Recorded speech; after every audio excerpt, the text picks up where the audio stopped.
자, 얼굴 좀 볼까? 당차게 먹고 가주는구나.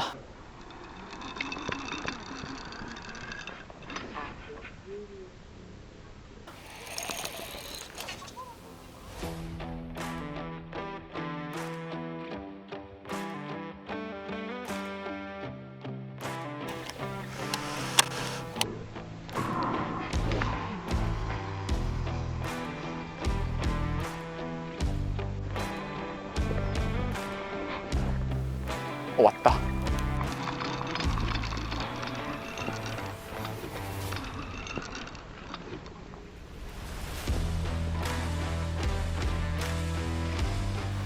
자, 어느덧 시간이 흘러서 벌써 봄 시즌의 절정 5월달이 오고 있습니다.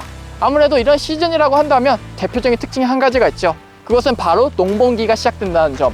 농번기가 시작이 되면서 저수지는 배수를 시작하게 되고, 저수지의 연안가에 있는 수초 혹은 브러쉬 라인 등에서 배수들이 숨어 있다가 물이 빠지게 되면서 그 지점은 땅으로 변하게 됩니다. 그러면 그 배수들이 어디로 이동하느냐? 바로 2차 브레이크, 3차 브레이크, 흔히들 얘기하는 저수지 한가운데로 이동을 하게 되는데요. 오늘 그런 시즌과 타이밍에 맞추어서 자, 배수를 공략하는 법을 영상으로 한번 보여드릴까 합니다. 자, 그러면 물 빠진 이 저수지에서 한번 재밌게 낚시 진행해보겠습니다. 가시죠. 아마도 배수가 있다면 지금 뭐 시간대도 시간대지만 급격한 배수 때문에 연안가에서 많이 빠졌을 거라고 생각이 들거든요. 그래서 좀 멀리 있는 배수를 공략하기 위해 지금 현 상황에서 적합한 리그가 프리리그지 않나. 또 급격한 배수로 인해서 어느 정도 예민해진 배수들의 바이트라든지 그런 몸 컨디션에 맞춤과 동시에 멀리 던질 수 있는 루어, 그리고 멀리 던지면서도 작은 루어를 던질 수 있는 게 솔직히 몇 가지 없거든요. 뭐 캐롤라이나 리그도 있겠지만 뭐 그 중에서 가장 무난하게 사용할 수 있는 프리리그. 그래서 일단은 오늘 이 채비로 한번 쭉 배스들을 잡아내 볼까 합니다. 어떻게 보면 가장 제가 좋아하고 재밌는 낚시 중에 하나인데. 그렇지. 살짝 던져도 한 50m 정도는 날리는 것 같네요. 지금 이 저수지 폭이 세로로 지금 제 정면 기준으로는 채 100m가 안 되는 것 같거든요. 이제 가로로는 좀 길긴 한데, 그래서 세로폭 기준으로 따다다당 치면서 가면 배스 눈앞에 루어가 들어갈 확률이 굉장히 높다고 생각을 합니다. 이제 보통은 연안 수초대에 배스들이 많이 숨어있던 그런 저수지였거든요. 특히 낮 시간대는. 근데 지금 그 부분이 땅이 되거나 혹은 수심이 지금 10cm도 안 나오는 부분으로 바뀌었기 때문에 배스들이 숨을 곳은 몇 군데 없어졌습니다. 물 중간에 있는 하드바텀 혹은 브레이크 라인, 수심이 변하는 구간으로 한정이 되게 됐는데, 오늘 그 구간을 좀 타이트하게 공략을 해볼까 합니다. 지금도 하드바텀에 루어가 들어갔는데, 일단 좀 빠르게 운용을 하다가 바닥 지형이 바뀌는 지금 같은 구간에서는 좀 천천히 운용도 해보면서 낚시 진행해 보겠습니다. 그렇지.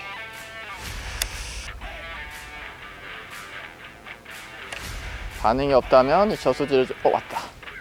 왔어요.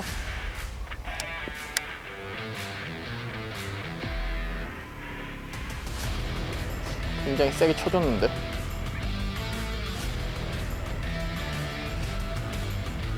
물고 있다. 얼굴 좀 볼까?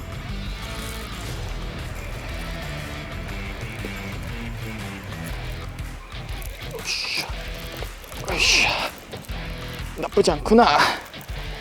나이스. 후. 자, 사이즈는 적당히 귀여운 얘가 한 마리 나와줬는데요. 제가 생각한 대로 저수지 중앙 부분에 있는 브레이크 라인에서 강력하게 먹고 돌아가준 뺐습니다. 자, 시작이 좋네요.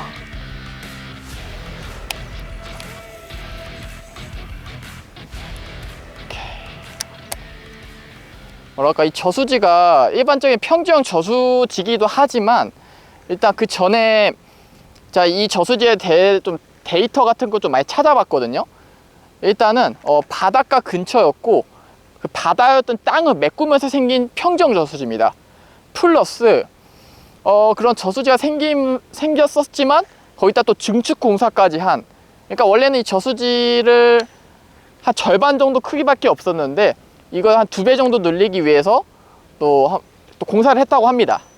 그 말은 즉슨 이제 그런 공사도 하기도 하고 원래 바닷가였던 그런 지형이기 때문에 막 밋밋한 그런 평정저 수준이 아니고 바닥 지형이 꽤나 복잡합니다. 뭐 중간중간에 공사를 하면서 생겼던 그런 길 같은 것도 있고 그런 돌무더기 그런 게 좀 형성된 구간이라서 뭐랄까 이런 프리리그 장타 낚시를 하더라도 이제 좀 재밌는 저수지 중에 하나입니다. 그러니까 일반적으로 뭐 평정 저수지에 특히 뭐 경상도권은 요즘 시 더 그런 곳이 많을 거라 생각이 듭니다. 이제 물 중간까지 다 청태라든지 그런 수초들이 다 자라가지고 낚시가 힘든 구간 그런 저수지가 많을 거라 생각이 드는데 이 저수지는 좀 그렇지 않아요. 그래서 이런 장타 프리리그에 좀 더 적합하지 않나 싶네요. 저도 이 저수지를 뭐 자주 와 보고 촬영도 많이 해봤지만 갈수기 때 온 건 처음이거든요. 그래서 이렇게 좀 타이트하게 바닥을 공략하는 건 오늘이 처음인데 중간중간에 자꾸 새로운 돌바닥들이 익히네요. 조금만 오늘 한 2~3시간 정도 낚시 진행하면서 이런 돌바닥 같은 데를 좀 더 타이트하게 공략을 하면 좋은 결과가 있지 않을까 라는 생각이 듭니다. 아직 저녁 피딩 시간대도 아닌데 느낌은 좋네요.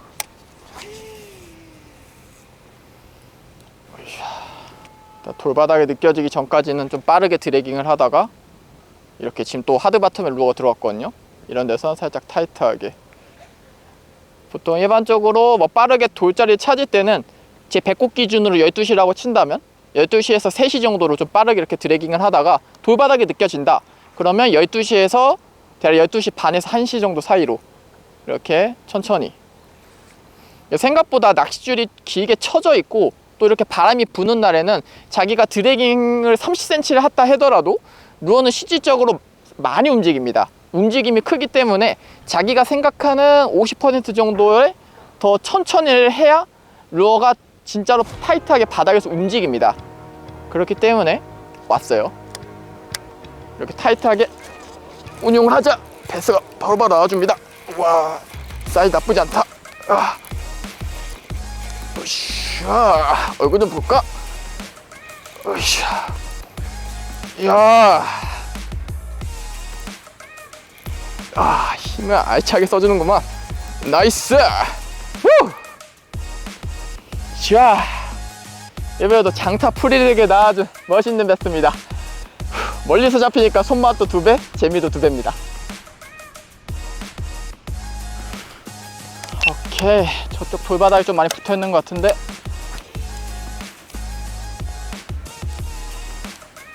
채색이나 그런 거 보면 뭐랄까 지금 저쪽엔 뭐 청태라든지 아무것도 없는 밋밋한 돌바닥이거든요. 근데 뭐랄까 아까 채색이 검했죠. 그런 거 보면 이제 어느 정도 수초 속에 좀 오랫동안 숨어 있다가 나온 배스가 아닐까라는 좀 그런 조심스러운 추측이 듭니다. 지금 여기 물을 뺀 지가 제가 봤을 때는 채 일주일이 되지 않은 것 같거든요. 왜냐면 뻘바닥에 바닥에 발이 푹푹 빠질 정도로 아직 단단하지가 않습니다. 마르지도 않은 상태고요. 그래서 물이 빠진 지 얼마 안 됐고 그래서 수초에서 한참 동안 숨어 있다가 빠져나간 지 얼마 안 된 배스들이 저런 2차 브레이크 혹은 3차 브레이크 라인에서 다시 보금자리를 튼다든지 아니면 그 주변을 계속 맴돌면서 회유를 하면서 먹이 활동을 하지 않나 라는 조심스러운 생각이 듭니다. 예, 수심이 얕은 앞쪽 쉘러 구간은 빨리 회수를 하고 다시 한번 2차에서 3차 브레이크까지 멀리 던져보겠습니다. 오케이. 사실 왼편 같은 경우에는 돌무더기가 대략 한 6에서 7m 정도 이어진 느낌이라면 오른편 같은 경우에는 2에서 3m 이어지다가 바로 다시 뻘바닥 2에서 3m 이어지다가 다시 뻘바닥 그리고 비교적 돌의 크기라든지 규모가 크진 않네요. 어떻게 보면 이렇게 이제 어탐기로 머릿속에 딱 그려 나가는 거죠. 대략적인 뭐 수심이라든지 저기에 돌이 있고 저쪽에 이렇게 있구나 그러면서 이제 또 루어 떨어지는 카운트로 인해서 어느 정도 여기 좀 경사가 져 있구나 수심이 변하는 그런 브레이크 라인이구나 라는 걸 머릿속에 인식할 수 있거든요. 뭐 예를 들면 왼쪽에 던졌는데 루어가 대략 2에서 3초 정도 가라앉았다. 하지만 오른편에 던졌을 때는 바로 바닥에 안착된다. 그러면 오른쪽은 대략 수심이 1m가 채 안 되는 쉘로우권이지만 왼쪽 중간으로 갈수록 수심이 깊어진다는 뜻이거든요. 그 말인 즉슨 브레이크 라인이 형성되어 있다는 거겠죠. 그런 부분에선 보통 배스를 많이 잡았던 경험이 많습니다. 그렇기 때문에 루어가 떨어지는 카운트 같은 것도 어느 정도 손에 익히고 눈에 보면서 낚시를 한다면 일반적으로 뭐 여기 돌이 있네, 베스가 있겠다 라는 것도 있겠지만 수심이 변하는 돌바닥이기 때문에 좀 더 베스들이 회유하면서 움직이기 편하겠다 라는 그런 것도 이제 손끝의 데이터가 이제 인식이 되기 때문에 저는 보통 그런 식으로 프리리그 낚시를 하는 편입니다. 그리고 또 이렇게 먼 거리를 빠르게 바닥 지형을 탐색하면서 어느 수심이 변하는 지형을 빠르게 인식할 수 있는 게 또 프리리그가 굉장히 유리하다고 생각을 하기 때문에 지금 이런 타이밍과 조건 속에 좀 맞아 떨어져 주는 것 같네요. 조금만 왼편으로 이동해 가면서 낚시를 해볼까 합니다. 이동하시죠.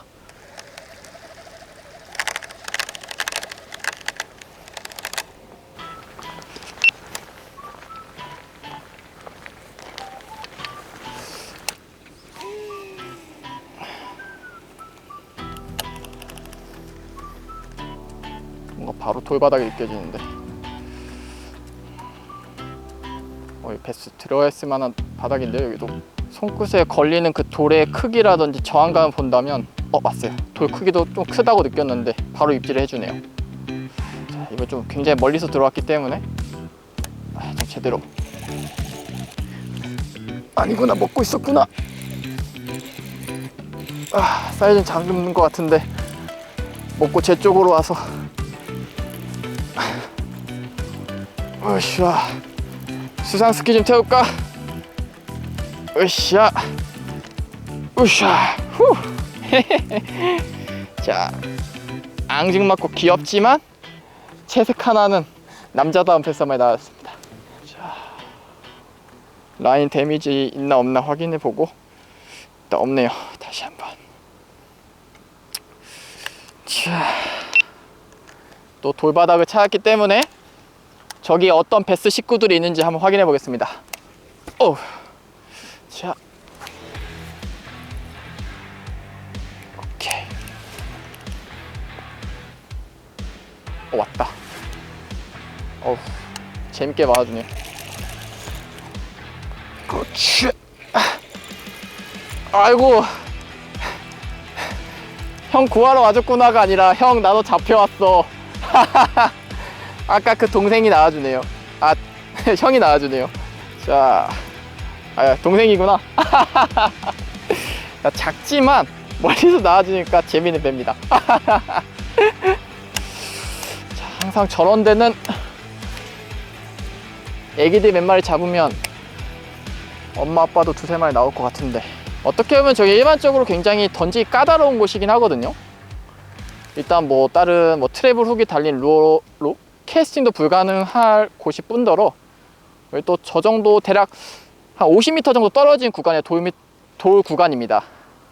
그래서 그런 걸 좀 공략하기는 한마디로 손때가 안 탄 곳,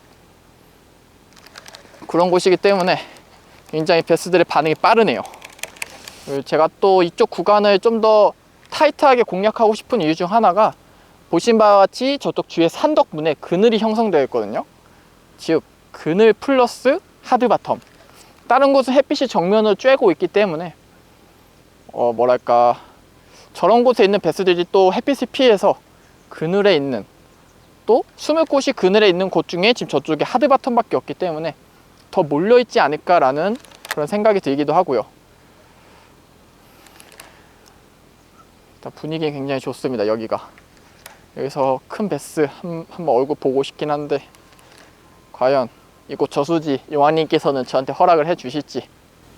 여기는 자 와서 딱 첫 번째 베스 잡았던 데보다는 돌의 규모라든지 왔어요. 그래 크진 않은데 으쌰, 그래도 중간중간에 있는 돌에 이렇게 베스가 나와줍니다. 으쌰. 여기는 너무 다둥이 자녀 두는 곳인가, 자꾸 애기들만 나오네요. 또 해보겠습니다.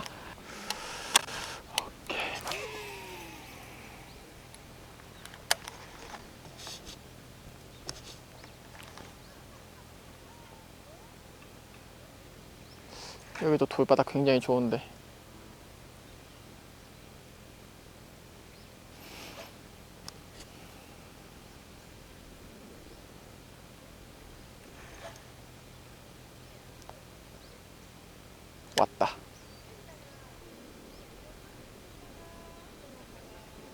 분명 입질이었는데.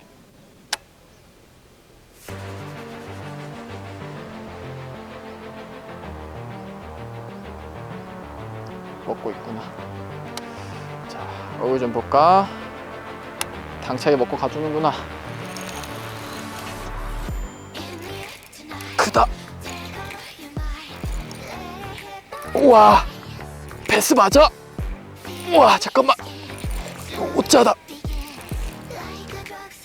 우와, 씨. 아, 베스가 아닌 것 같은데, 이 정도면? 와, 씨.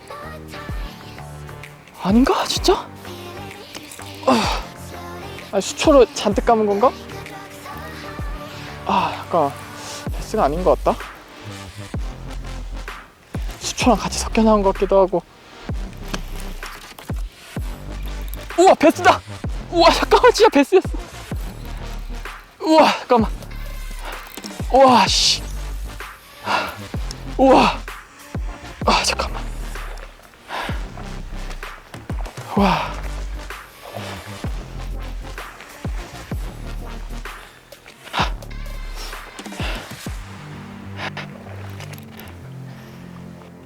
아이씨.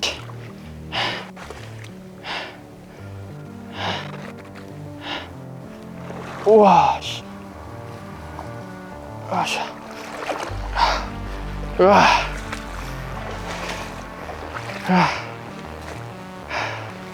자, 프리리그 장타 나와줘. 몬스터 피쉬. 우와. 수초랑 다 감고 나와가지고 순간 베스가 아닌가? 아니, 나 나무를 걸었나 싶을 정도로 힘을 써주고 엄청난 무게감을 나와줘. 멋있는 빅베스입니다. 자, 렛츠고. 자, 오늘 제가 장타 프리리그를 위해 준비한 장비입니다. 첫 번째로는 일단 73 헤비, 이제 아로스 앰비션의 몬스피트라는 로드를 준비했고요. 아무래도 장타를 하기 위해서는 7핀트 이상의 로드를 사용해야겠다 생각이 들었고, 그리고 또 사용하는 싱커가 무겁게 사용했습니다. 21g 싱커를 사용했기 때문에 그 허용 범위 안에 있는 로드를 선택하다 보니 이제 73 헤비 로드를 선택하게 됐고요. 라인 같은 경우에는 오늘 좀 두껍게 사용했습니다. 장타에 맞진 않지만 아무래도 이제 연안가에 수초가 자라기 시작하고, 또 장타에서 끌어내더라도 수초를 많이 감더라도, 또 하드바텀을 쓸려 오더라도 어느 정도 제압을 수월하게 하기 위해서 20파운드 카본 라인을 사용했습니다. 이제 20파운드 카본 라인 중에서도 가장 부드럽고 카본 라인이지만 연신율이 어느 정도 있는 부드러운 범용성을 가진 카본 라인을 사용했고요. 그리고 웜 같은 경우에는 거의 보시면 싱커랑 크기가 얼마 차이 안 날 정도로 일체화를 시켰습니다. 아무래도 비거리를 내기 위해서는 웜이 크고 파츠가 많이 달리면 달릴수록 멀리 날리기 힘듭니다. 하지만 이 웜, 지금 제가 사용하고 있는 웜 같은 경우에는 파츠는 많이 달려있지만 굉장히 컴팩트하기 때문에 날아갈 때 싱커랑 거의 일체화돼서 이렇게 날아가기 때문에 어느 정도 비거리 손실을 최소화시킬 수 있었고요. 그리고 먼 거리에서 확실하게 매기기 위해서는 작은 루어가 적합하지 않았나 싶어서 1.8인치 디스파이더를 사용했습니다. 그리고 이제 작은 웜 중에서도 어느 정도 볼륨감을 내면서 베스들한테 그 작은 루어의 단점 중에 하나인 존재감이 적다는 점을 최소화시키기 위해서 이렇게 파츠가 많이 달린, 더듬이가 달린 이런 웜을 사용해서 먼 거리에서도, 그리고 또 이제 어느 정도 복잡한 바닥 지형 속에서도 베스들한테 확실한 존재감을 어필하기 위해서 1.8인치 이런 파츠가 많이 달린 웜을 사용했습니다. 그리고 싱커 같은 경우에는 좀 전에 얘기했던 것과 같이 21g짜리 텅센 싱커를 사용했습니다. 아무래도 비거리를 내기 위해서는 뭐 특정 케이스라면 1온즈 이상도 사용합니다. 하지만 오늘 제가 나와 있는 이 저수지 같은 경우에는 대략 폭이 이제 세로, 가로로 제 정면 기준으로 100m가 안 되기 때문에 대략 70에서 80m 정도 전후에 캐스팅을 할 때는 저는 보통 21g짜리 텅센 싱커를 사용합니다. 바늘 같은 경우에는 이제 네로우 갭, 뭐랄까, 이 바늘조차도 웜하고 거의 일체화 시키기 위해서 이제 와이드 갭이 아니라 어느 정도 폭이 좁은 네로우 갭을 사용했습니다. 그리고 지금 1제로를 사용하고 있거든요. 아무래도 훅이 작기 때문에 훅이 금방 휘어버리는 그런 단점도 있습니다. 특히 이제 와이드 갭이라고 한다면 그 갭이 넓죠. 그렇기 때문에 좀만 강한 힘을 멀리서 받아버리면, 그리고 또 헤비한 로드로 강하게 훅셋을 하다 보면 바늘이 못 버틸 경우가 많은데, 하지만 이렇게 내로우 갭이기 때문에 힘의 분산이 적습니다. 그렇기 때문에 뭐 웜하고 일체화 시키는 이유에도 있겠지만 좀 더 훅이 펴짐을 방지하기 위해서라도 어느 정도 힘을 적게 받는 이런 내로우 갭 훅을 사용했습니다. 자, 오늘 이렇게 이런 장비 조합, 그 루어로 오늘 하루 종일 한 2-3시간 정도 소로지를 돌면서 거의 제 손이 안 닿는 부분은 없었습니다. 그래서 숨어있는 뭐 2차에서 3차 브레이크에 좀 깊게 숨어있는 베스를 공략하는데 문제는 없지 않았나. 그리고 또 이런 농번기 시즌, 갈수기 시즌에 좀 더 재밌게 낚시가 가능하지 않았나 라고 생각을 합니다. 자, 여러분들도 이제 5월달이 되고 이제 장마가 오기 전까지는 계속 물이 뺄 겁니다. 그렇기 때문에 점점 장타가 필요하는 이런 시점에서 저와 비슷한 이런 테크닉과 낚시 방법을 사용하신다면 보다 낚시가 재밌어지지 않을까라고 생각을 합니다. 자, 그러면 오늘도 시청해 주셔서 감사합니다.